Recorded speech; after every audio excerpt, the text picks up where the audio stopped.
கிரிக் time ஃபேன்ஸுக்கு வணக்கம். India Barbados கிளம்பி இந்தியா வந்தாச்சுங்க. பிரதமர் மோடியை சந்திச்சு போட்டோஸ் அப்படிங்கறத எடுத்துக்கிட்டாங்க. அதை தொடர்ந்து இன்னைக்கு ஈவினிங் பார்த்தோம் அப்படின்னா அந்த ஒரு செரமனி அப்படிங்கிறது நடக்க போது பயங்கரமா அந்த வேனெல்லாம் எடுத்துட்டு இந்தியாவில் இருக்கக்கூடிய மேக்சிமம் இருக்கக்கூடிய அங்க இருக்க ஸ்ட்ரீட் எல்லாம் கவர் பண்ணி அந்த செலிப்ரேஷன் அப்படிங்கறத பண்ண போறாங்க. ஆல்ரெடி ரோஹித் சர்மாவுடைய டான்ஸ் எல்லாம் சும்மா வைரலா போயிட்டு இருக்கு.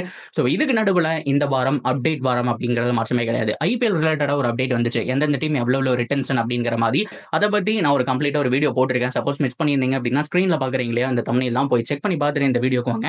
இந்த வீடியோல சாம்பியன்ஸ் டிராஃபியோட அப்டேட் ஆல்ரெடி பிப்ரவரியில நடத்துறாங்க. பாகிஸ்தான் தான் ஹோஸ்ட் அப்படிங்கறத நான் ஆல்ரெடி சொல்லியிருந்தேன். ஆனா இந்த வீடியோல குரூப்ல எந்தெந்த டீம்ஸ் இருக்காங்க அப்படிங்கறத அவங்களே அஃபிஷியலா அனௌன்ஸ் பண்ணிட்டாங்க.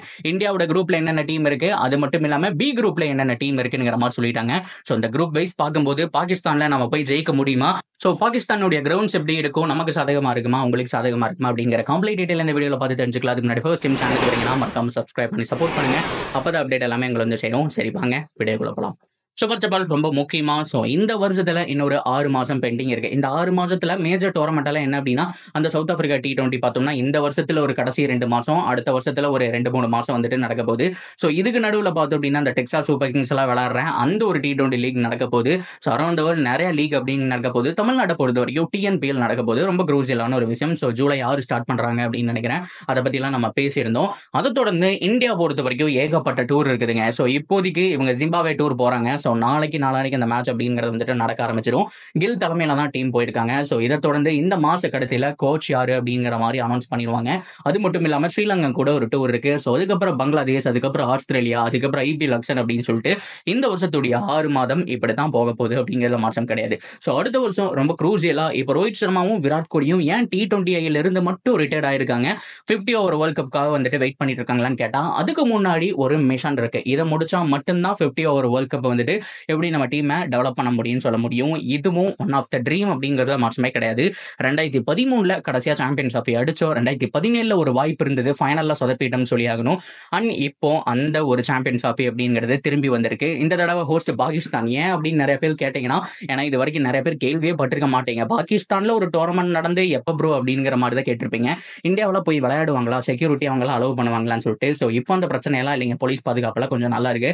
அது மட்டும் இல்லாமல் எல்லாருமே கொஞ்சம் ஃப்ரெண்ட்லியா தான் இருக்காங்க அப்படிங்கிறதுனால பாகிஸ்தான் போய் விளையாடலாம், அதுல மாற்றமே கிடையாது. அவங்க ஹோஸ்டா இருக்கிறதுக்கு காரணம் லாஸ்ட் டைம் சாம்பியன் அவங்க தான், டிஃபெண்டிங் சாம்பியன் அவங்க தான் அப்படிங்கிறதுனால பார்த்தோம்னா பாகிஸ்தான்ல நடத்துறாங்க. ஸோ இப்போதைக்கு குரூப் ரிவீல் பண்ணியிருக்காங்க. பாகிஸ்தான் சைட்ல இருந்தா வந்திருக்கு.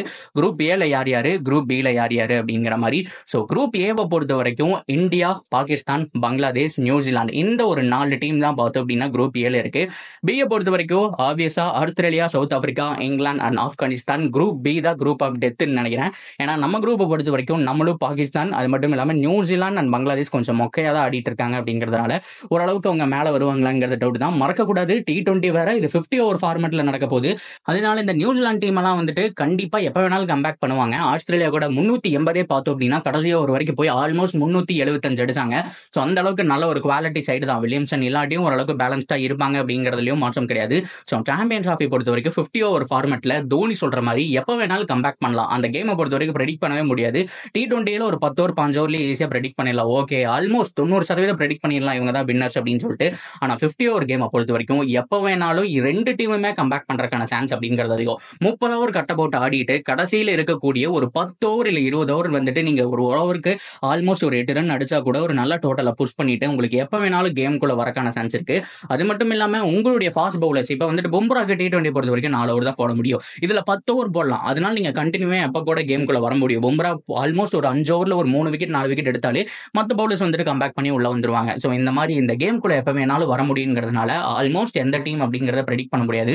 ஸோ குரூப் இப்போதைக்கு இவ்வளவுதான் கைஸ். இதைத்தான் சொல்லியிருக்காங்க. பாகிஸ்தான் ஹோஸ்ட் பண்ண போறாங்க. அவங்களோட கிரவுண்ட்ஸ் எந்த மாதிரி பிஹேவ் பண்ணும் அப்படின்னா கொஞ்சம் சிமிலரா இந்தியன் பிட்ச் மாதிரி தான் இருக்கும். ஆனா ஸ்பின்னர்ஸுக்கு எல்லா பிச்சுமே சப்போர்ட் பண்ண சொல்ல முடியாது. ஃபாஸ்ட் பவுலருக்கு நச்சுன்னு சப்போர்ட் பண்ணக்கூடிய ஒரு பிச் அப்படின்னு சொல்லி ஆகணும். ஸோ பால் பயங்கரமா ஸ்விங் ஆகும், இதுல மாற்றமே கிடையாது. எங்க வேணாலும் டர்ன் பண்ணக்கூடிய ஒரு ஆப்பர்ச்சுனிட்டிஸ் இருக்கு. ஒரு சில கிரவுண்ட் ஃபேன்ஸ் வந்துட்டு ஸ்பின்னருக்கு சப்போர்ட் பண்ணுன்னு சொல்லலாம்.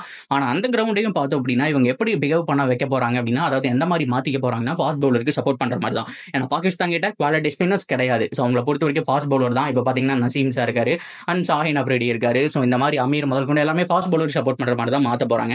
ஸோ இந்தியா எனக்கு தெரிஞ்ச ஸ்பின்னர்ஸை கம்மி பண்ணிட்டு ஃபாஸ்ட் பவுலர்ஸோட போறக்கான சான்ஸ் தான் அதிகம். இன்னும் 7 மாசம் இருக்கு. ஸோ இந்த செரமனி அப்படி இப்படின்னு சொல்லிட்டு இன்னொரு 1 மாசம் போயிடும். ஸோ அப்படியே வந்துட்டு ஆப்ஷன் அப்படி இப்படின்னு சொல்லிட்டு இன்னும் ஒரு 3 மாசம் போயிடும். அதுக்கப்புறம் மீதி இருக்கக்கூடிய 3 மாசத்துல ப்ரிப்பேர் பண்ணி ஜெர்சி எல்லாம் வந்துட்டு அனௌன்ஸ் பண்ணி இந்த ஒரு சாம்பியன் ட்ராஃபியை தயாரா நம்ம வின் பண்றதுக்கான சான்ஸ் அப்படிங்கிறது ஹைலி பாசிபிளா தான் இருக்கு. ஏன்னா நம்ம குரூப் ஓரளவுக்கு நான் சொன்ன மாதிரி ஈஸியா இருக்கிற மாதிரி தெரியுது, அந்த குரூப் கொஞ்சம் கஷ்டமா இருக்கிற மாதிரி தெரியுது. ஸோ யார் இந்த சாம்பியன் ட்ராஃபி வின் பண்ண போறா அப்படிங்கிறத நாம பொறுத்திருந்து பார்க்கலாம். ஸோ ஓவராலா எல்லாமே கவர் பண்ணிட்டேன்னு நினைக்கிறேன்.